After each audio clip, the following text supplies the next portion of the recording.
A rose gold Rolex gleamed on his wrist, catching the courtroom lights with every casual gesture. His shoes were Italian leather, polished to a mirror shine, and he carried himself with the easy confidence of someone who had never truly been told no in his entire adult life.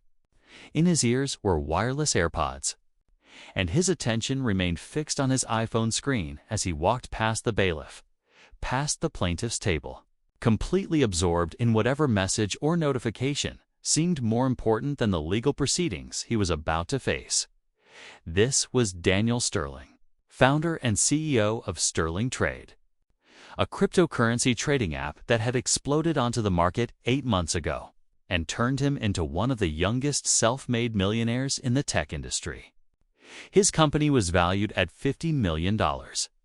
His personal net worth had skyrocketed beyond his wildest dreams, and he genuinely believed that this courtroom appearance was nothing more than an irritating formality that his success had somehow obligated him to endure.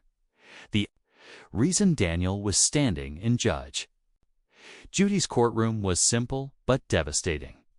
He had hired a freelance web developer named Amelia Mitchell to build the entire back-end infrastructure and user interface for his trading app. They had signed a contract for $15,000, a price that seemed reasonable for 3 months of intensive work. Amelia had delivered everything on time, met every deadline, responded to every revision request, and created a product that Daniel himself had described in emails as perfect and exactly what he needed. But when the time came to pay her, Daniel had simply refused.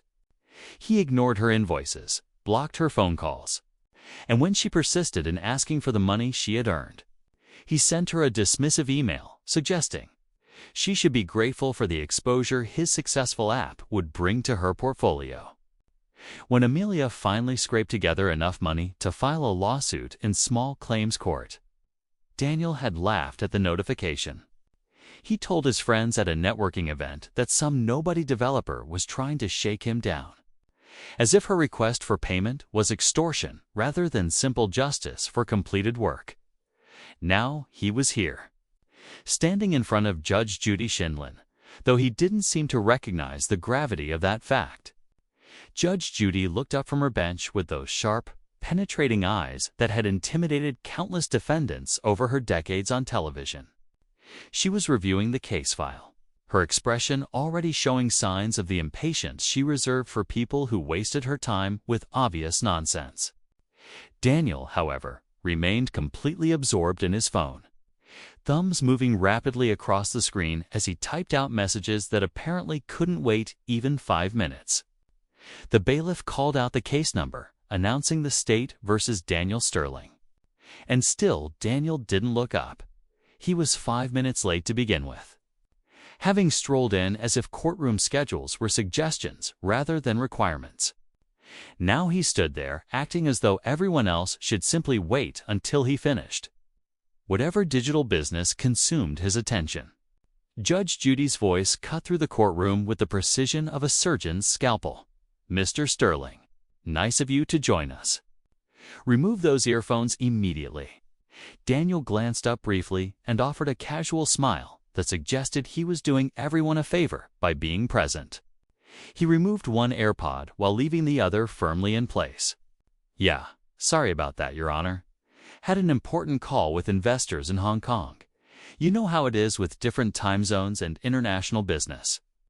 His tone was conversational, almost friendly, as if he were explaining a minor inconvenience to a colleague rather than addressing a judge. Judge Judy's expression didn't change, but anyone familiar with her courtroom recognized the dangerous stillness that settled over her features. "Both of them," she said, her voice dropping into the quiet register that signaled serious trouble ahead. Daniel rolled his eyes in an exaggerated display of inconvenience, slowly pulled out the second AirPod, and dropped both into his suit pocket as if he were making an enormous sacrifice for the court's benefit. The plaintiff, Amelia Mitchell, sat at her table looking exactly like what she was, a hard-working single mother who had been cheated out of money she desperately needed. At 34 years old, Amelia had 2 children at home, ages 7 and 9, and supported them entirely on her freelance web development income. She wasn't wealthy. She wasn't connected. And she didn't have the resources to fight prolonged legal battles against people with deep pockets and expensive lawyers. But she had something Daniel Sterling had lost somewhere along his path to success. She had integrity, documentation, and the absolute certainty that she had done nothing wrong. Her hands trembled slightly as she organized her papers, not from fear of the courtroom, but from the exhausting stress of months spent fighting for payments she had earned through honest work. Judge Judy gestured for Amelia to present her case, and the young web developer stood with quiet dignity that contrasted sharply with Daniel's casual arrogance. "Your Honor, in December of last year, Mr. Sterling contacted me through a freelance platform. He said he was launching a cryptocurrency trading app and needed someone to build the complete website and back-end infrastructure.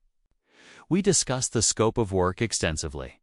He wanted user authentication, real-time trading charts, secure payment processing, administrative dashboards, and mobile responsive design.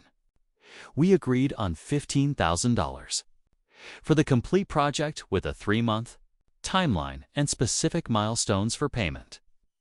Amelia's voice was steady despite her obvious nervousness as she handed the bailiff a folder containing the signed contract, email correspondence, and work documentation. "I completed every single milestone on time. Your Honor, I sent him weekly progress reports. He responded to my emails with approval. He told me the work was perfect and exactly what he needed. When I delivered the final product in March and sent my invoice, he stopped responding to my messages. When I finally reached him by phone, he told me the work wasn't worth what we had agreed on, and that I should be grateful he was using it at all." Daniel shifted in his seat, checking his Apple Watch as Amelia spoke, his body language broadcasting his belief that this was all a tremendous waste of his valuable time.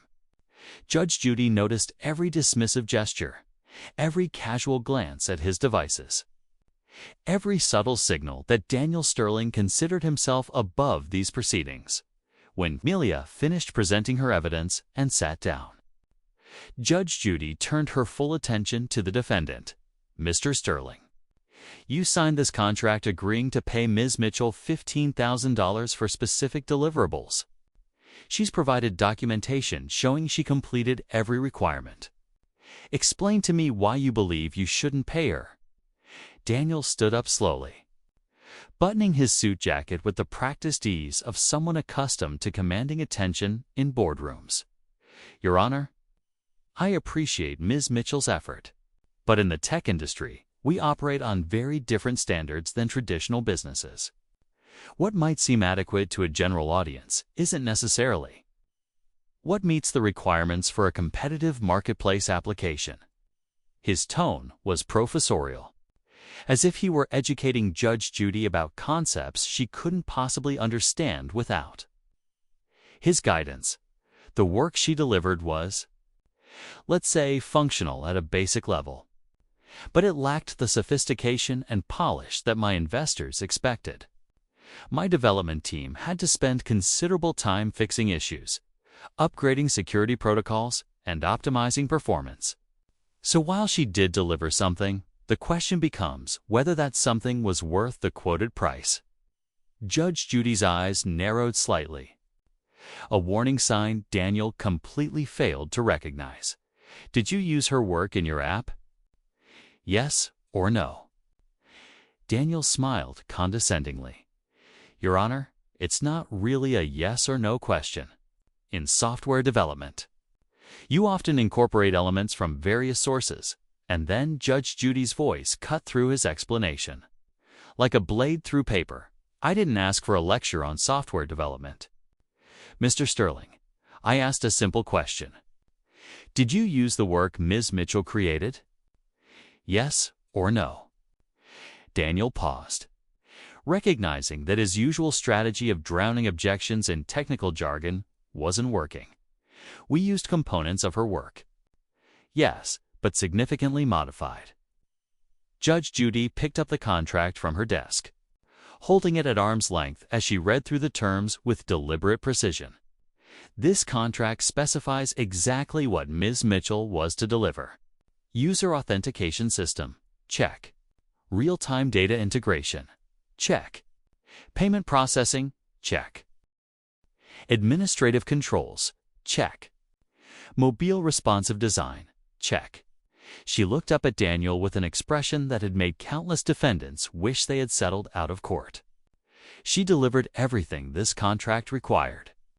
You responded to her progress emails with phrases like, "Looks perfect, exactly what I needed, and great work." Those are your words. Mr. Sterling, in emails sent from your business account. Daniel's confident posture wavered slightly. Your Honor, those were preliminary approvals. In the tech world, initial approval doesn't mean final acceptance. There's always an implied understanding that Judge Judy raised her hand, palm forward, the universal signal to stop talking immediately. Mr. Sterling, I don't care about implied understandings in the tech world. I care about written contracts and documented communication. She pulled another document from the case file, a moment anyone familiar with her courtroom recognized as the turning point. Mr. Sterling, I have here several emails you sent to Ms. Mitchell after she began requesting payment. Let me read them for the court. Judge Judy adjusted her glasses with deliberate slowness, letting the tension build. Email dated April 3rd. Stop harassing me about payment. Do you know who I am? I don't have time for this nonsense. Email dated April 10th. You're lucky.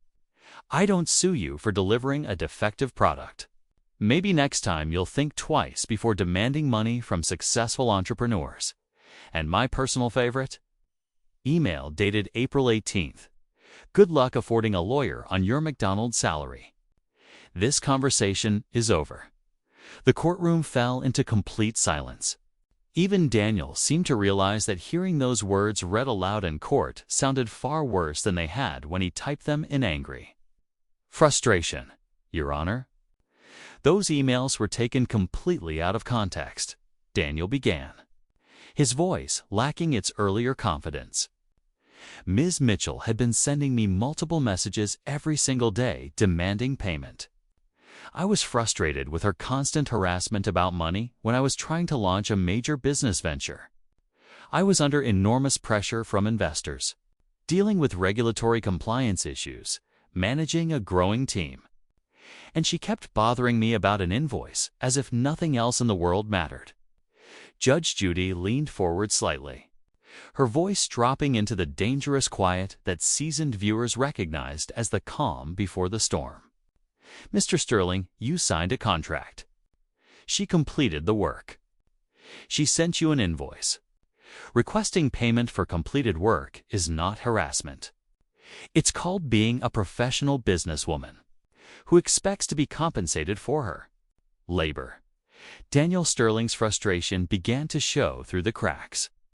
In his polished entrepreneur facade, he loosened his tie slightly, a gesture that betrayed his growing discomfort with the direction the hearing was taking.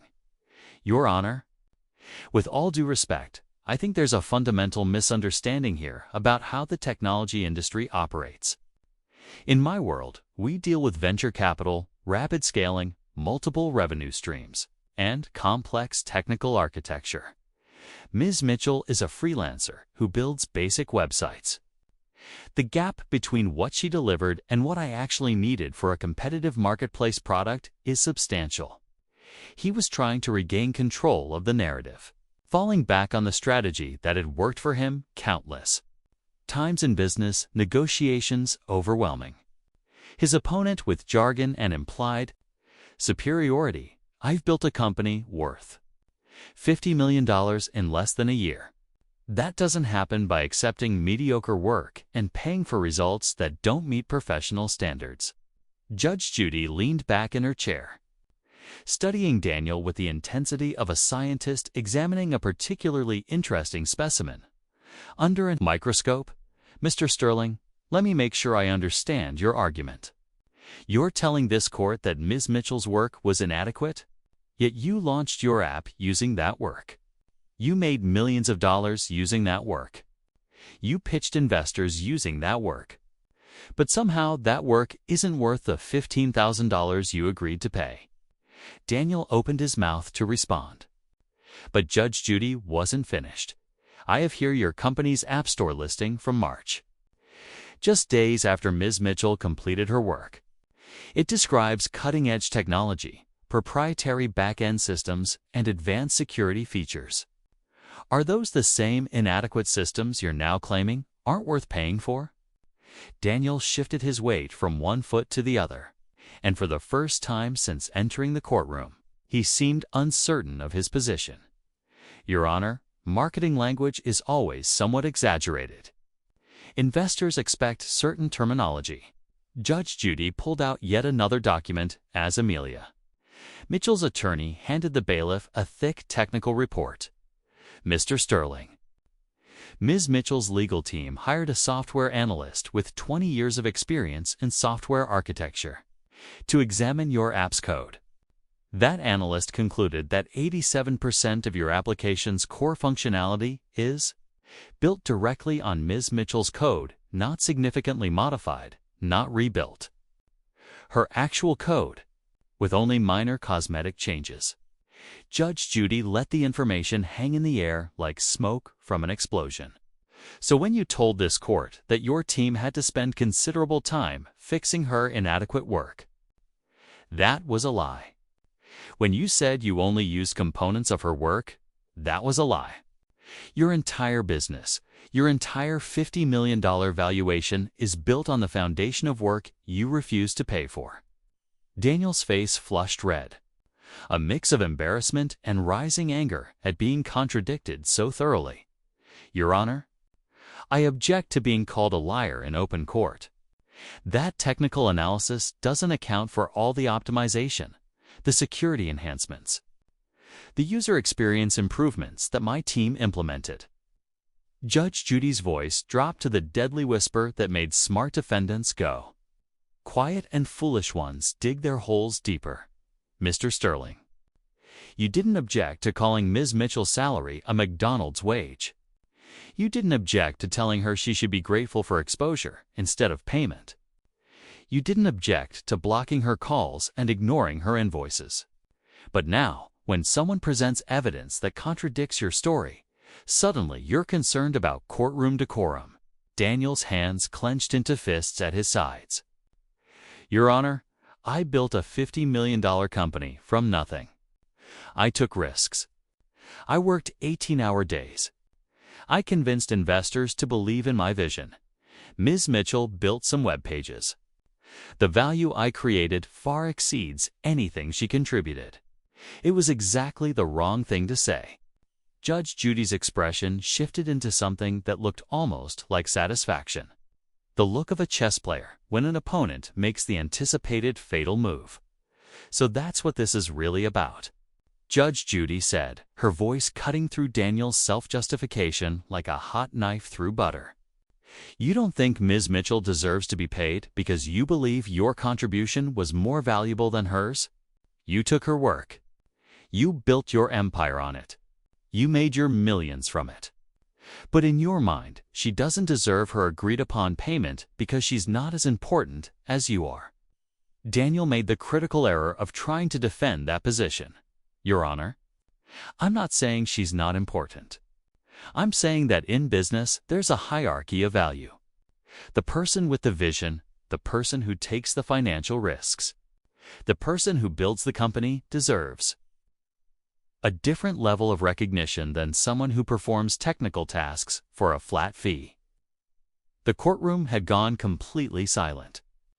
Even the court reporter paused mid-typing, stunned by what she was hearing. Amelia Mitchell sat at her table with tears forming in her eyes, not from sadness, but from the sheer frustration of listening to someone justify stealing her work with business.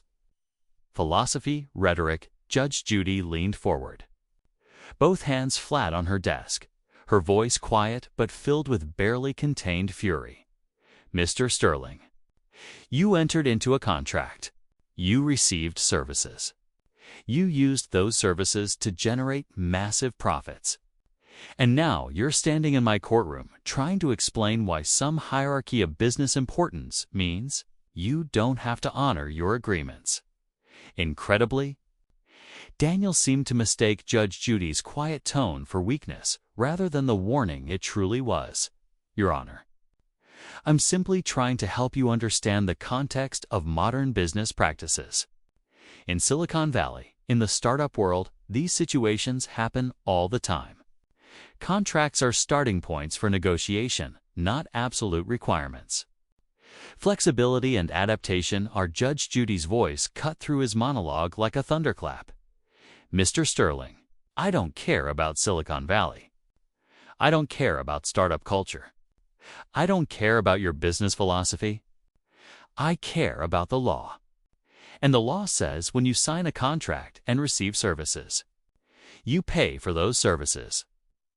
Daniel Sterling's face shifted from red to nearly purple as his carefully constructed image of the calm, collected tech entrepreneur completely collapsed. Your Honor, with all due respect, I don't think you understand who you're dealing with here. I've been to real courts. I've dealt with real judges handling complex corporate litigation. This is small claims court. This is a television show. These proceedings are, he stopped himself, but the damage was already done. The implication hung heavy in the air that this courtroom was beneath him, that this was performance rather than real law, that he had more important places to be. Judge Judy stood up slowly from behind the bench, something she rarely did in the middle of testimony, and the entire courtroom seemed to hold its breath. Her voice, when she spoke, was barely above a whisper, yet it filled every corner of the room. Sit down, Mr. Sterling. Astonishingly, Daniel remained standing. His jaw was set in defiance, his shoulders squared as though he were facing a rival in a business negotiation, rather than a judge in a court of law. Your Honor, I think we need to address the fundamental issue here. I'm a successful entrepreneur who has created jobs, generated tax revenue, and built innovative technology that serves thousands of users. Ms. Mitchell is a freelance contractor who completed a technical task.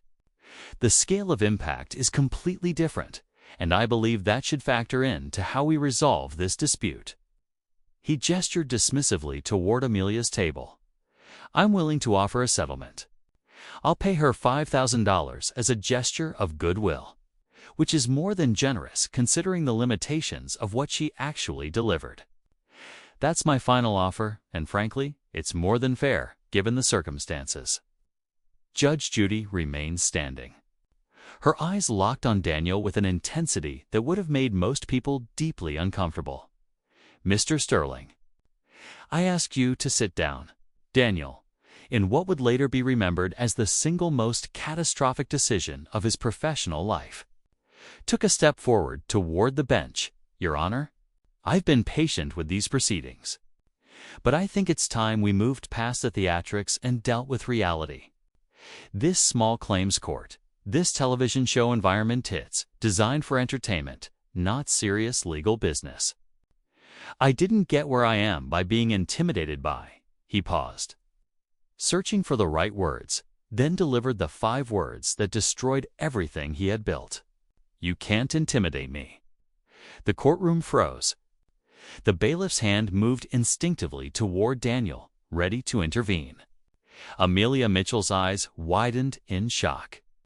Even Daniel's own attorney, a young woman who had been quietly taking notes, looked up in absolute horror. Judge Judy, America's most famous television judge, the woman who had faced down thousands of defendants over decades on the bench, simply stared at Daniel Sterling in complete silence. Seconds passed. Daniel's confident smirk began to waver as he realized Judge Judy wasn't responding, wasn't shouting, wasn't doing anything except looking at him with those penetrating eyes that seemed to see straight through his expensive suit and inflated ego to the insecure, entitled child beneath. The silence stretched, growing heavier and more uncomfortable. Daniel shifted his weight, his hands moving nervously at his sides. Sweat began to form on his forehead, despite the courtroom's comfortable temperature. He opened his mouth as if to speak, then closed it again, suddenly unsure whether saying anything would make things better or worse. The room had never been quieter. Every person inside watched the standoff between a tech millionaire who believed himself untouchable and a judge who demonstrated that real power doesn't need volume or theatrics. Daniel swallowed hard, his Adam's apple bobbing. His confident posture crumbled, shoulders slumping as the weight of his mistake finally registered. His hand drifted toward his pocket, perhaps seeking the comfort of his phone. But he stopped himself halfway, recognizing that any movement might provoke a response he wasn't prepared to face. His knees began to tremble, subtle but visible. The smirk vanished completely, replaced by dawning horror as he realized Judge Judy's silence was far more terrifying than any outburst could have been. Slowly, almost involuntarily, Daniel lowered himself back into his chair. The movement was hesitant, like a child caught misbehaving, unsure whether sitting down would lessen the punishment or make it worse. He was seated now, but Judge Judy still hadn't spoken. She remained standing, looking down at him from the bench with an expression that blended disappointment, disgust, and something that looked almost like pity for someone so profoundly foolish. Daniel tried to speak, his voice barely more than a whisper. "Your Honor, I didn't mean." Judge Judy raised one finger, a simple gesture that conveyed more clearly than words ever could. "Don't you dare speak right now." Daniel's mouth snapped shut instantly. The entire courtroom held its breath. Amelia Mitchell had tears streaming down her face, though whether they came from stress, relief, or vindication was impossible to tell. The silence finally broke when Judge Judy spoke, her voice barely above a whisper, forcing everyone in the room to strain to hear. "Mr. Sterling, in 28 years on this bench, in thousands upon thousands of cases, dealing with every type of defendant imaginable from petty criminals to corporate executives, I have never, not once, been told by someone that I cannot intimidate them." She paused, letting the words sink in like stones dropped into still water. "You're absolutely right. I can't intimidate you." Another pause, longer this time. Daniel visibly relaxed, mistaking her agreement for a concession. That relief lasted exactly 3 seconds. "But I can bankrupt you." The words hung in the air like a death sentence. Daniel's face drained of color in an instant. Judgment for the plaintiff, Amelia Mitchell, in the amount of $15,000 for services rendered under contract. Judge Judy's voice was steady and precise. Daniel began reaching toward his pocket, its expression suggesting the amount was inconvenient but manageable. "I'm not finished. Mr. Sterling, sit still and be quiet." His hand froze mid-motion.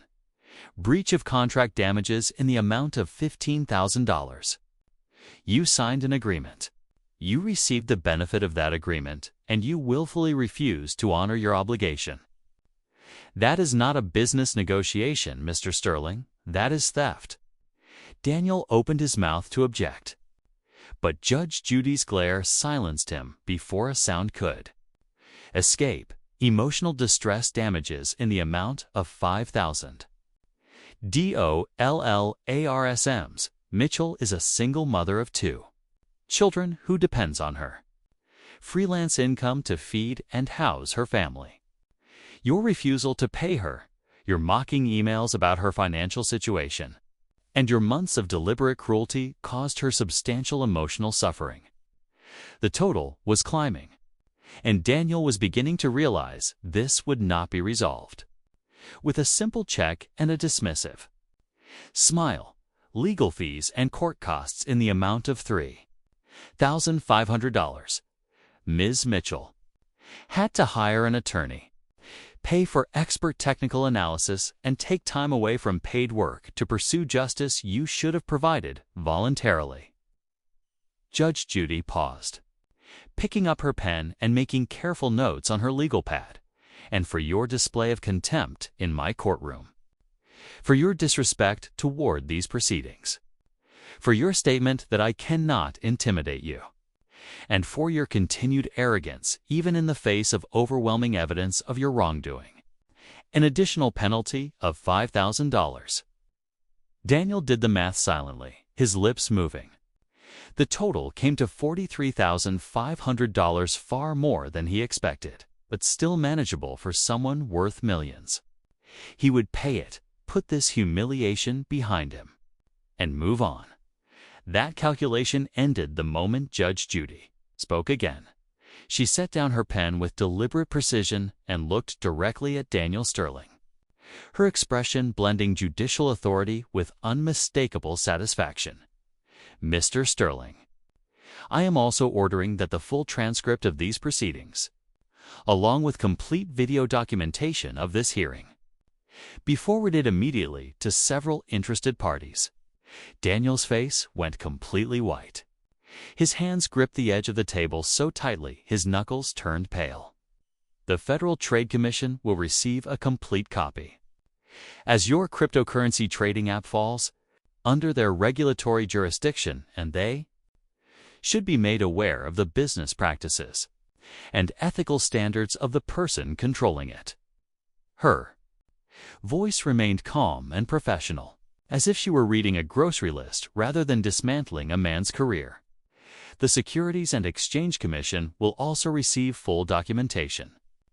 As your company has taken investment capital and your treatment of contractors raises serious questions about your fiduciary responsibility and business ethics. Daniel tried to stand, his voice breaking into a desperate plea rather than the confidence he'd arrived with. Your Honor, please, you can't involve federal agencies in a simple contract dispute. This is a small claims matter. You don't have the authority to. Judge Judy's voice cut through his objection like a blade. I have every authority to forward evidence of potential fraud and unethical business practices to the appropriate regulatory bodies. Sit down, Mr. Sterling. I'm still not finished. Daniel collapsed back into his chair, his expensive suit suddenly looking rumpled despite its perfect tailoring, as if his complete defeat had physically manifested in the creases of the fabric. The Consumer Financial Protection Bureau will also receive copies. As your app handles consumer financial transactions, and your demonstrated lack of integrity in business dealings suggests a pattern that may extend to how you treat your users. Each agency named was another nail in the coffin of Daniel's business empire, and he knew it. Furthermore, I am ordering that this case file be unsealed and made available to any media outlet that requests it under Freedom of Information laws. Your company's investors, your business partners, your users, and the general public all have a right to know exactly who you are and how you conduct yourself. Daniel's breathing became rapid and shallow, the unmistakable signs of a panic attack beginning to surface. Your Honor, you're destroying my entire business over $15,000. This is completely disproportionate. I built that company from nothing. I have employees who depend on those jobs. I have investors who trusted me with their capital. You can't just ruin all of that because I made a mistake with one contractor. His voice rose to nearly a shout, desperation overpowering what little self-control he had left. Judge Judy leaned forward, her voice dropping back into that deadly, quiet register.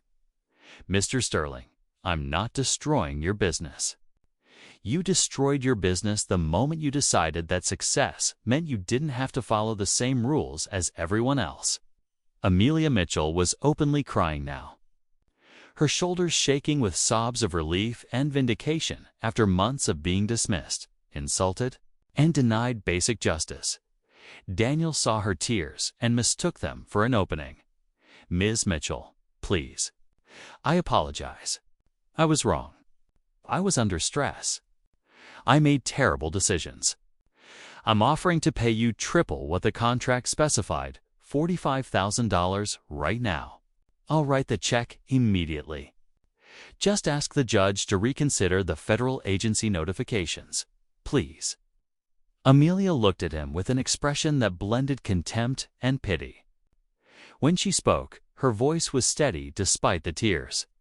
"Mr. Sterling, you had months to do the right thing. You chose to mock me instead. You chose to tell me I should be grateful for exposure instead of payment. You chose to make fun of my income and my profession. This isn't about the money anymore. This is about accountability." Judge Judy nodded in approval at Amelia's words before turning back to Daniel. "You will pay Ms. Mitchell exactly what I ordered, Mr. Sterling. Not a penny more, not a penny less. $43,500. You don't get to buy your way out of the consequences of your actions by throwing money around after you've been caught." Daniel made one final, desperate appeal. "Your Honor, I'm begging you. I made mistakes. I was arrogant and disrespectful. I treated Ms. Mitchell terribly. I accept all of that, but please don't send this case to federal agencies. My company will collapse. Everything I've built will disappear. Hundreds of people will lose their jobs. Investors will lose their capital. All because I was stupid and cruel to one person." Judge Judy stood, signaling the hearing was over. "Mr. Sterling, you came into my courtroom believing your wealth made you special. You told me I couldn't intimidate you. You mocked a single mother's financial struggles while stealing the fruits of her labor. You used her work to build an empire and then laughed at her requests for basic payment. She gathered her papers with calm efficiency. You were right about one thing. I can't intimidate you. But what you failed to understand is that intimidation was never my goal. Justice is my goal. And justice means your victims are compensated, and the appropriate authorities are notified when someone demonstrates the kind of ethical bankruptcy you showed here today." Daniel was crying now, real tears streaming down his face as the full weight of his situation crashed over him. "Please, Your Honor, I'll do anything. I'll pay her $100,000. I'll publicly apologize. I'll donate to charity. Just don't destroy everything." Judge Judy's expression did not soften. "Double quotes, Mr. Sterling. Everything you're offering now. You could have done months ago when Ms. Mitchell first asked for her payment. You chose arrogance. You chose cruelty. You chose to believe your success made you immune to consequences." She looked at him steadily. "Now, you're learning that no amount of money makes you immune to justice, Judge." Judy turned to the bailiff and gave a simple nod. "We're adjourned. Get him out of my courtroom." As the bailiff moved toward Daniel to escort him out, the tech entrepreneur tried one last time to approach the bench, his words spilling out in desperation. "Your Honor, you don't understand. I have a board meeting tomorrow. I have investor calls scheduled. If this gets out, if those agencies start investigating, everything collapses. My life's work disappears. 2 years of 20-hour days, all gone because of one bad decision." Judge Judy looked at him with complete indifference to his suffering. "Mr. Sterling, Ms. Mitchell worked 3 months on your project. She sent you weekly updates. She met every deadline. She did everything right. And you called her work worthless and her salary McDonald's wages. Her life's work meant nothing to you when you had power over her. Now you understand what it feels like to be on the other side of that equation."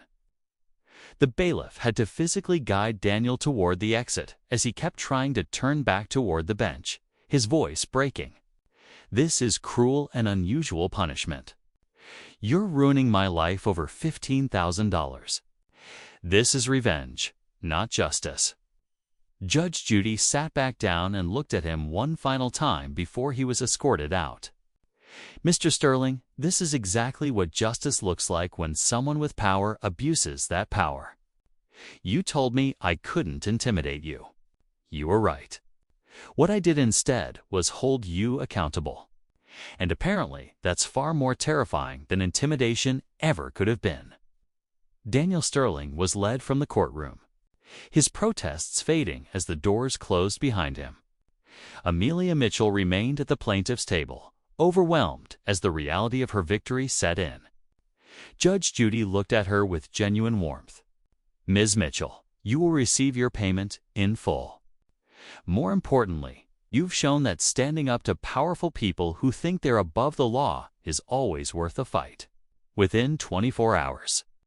Video of Daniel Sterling telling Judge Judy she couldn't intimidate him, followed by the devastating silence, had been viewed 45 million times across social media. The hashtag you can't intimidate me trended worldwide as thousands shared stories of being cheated by wealthy employers and clients. Sterling trade stock crashed by 67% as investors fled. Within 48 hours, 3 major venture capital backers withdrew funding, citing ethical concerns. The CEC opened a formal investigation, and the FTC began examining consumer complaints that had previously been ignored. Within a week, 47 other contractors came forward with similar claims of unpaid work. Daniel Sterling was forced to resign as CEO, and the company filed for bankruptcy protection. His personal net worth fell from $50 million to roughly $2 million, much of it frozen pending investigations. Criminal fraud charges were under consideration in multiple jurisdictions. Amelia Mitchell received her full payment of $43,500 within days. The publicity led to a job offer from a major technology company at $150,000. A year with full benefits. She later founded an advocacy group for freelancers and independent contractors who had been cheated by wealthy clients. Her story was featured in Forbes under the headline, "How Judge Judy Saved My Life and Career." The article highlighted how documentation, determination, and the courage to demand what you're owed can lead to justice even when the odds seem impossible. Daniel Sterling walked into Judge Judy's courtroom believing his wealth made him untouchable. He learned that silence can be more powerful than words, that justice doesn't care about your bank account, and that the most expensive mistakes often come from believing you're above accountability. He said Judge Judy couldn't intimidate him. He was right.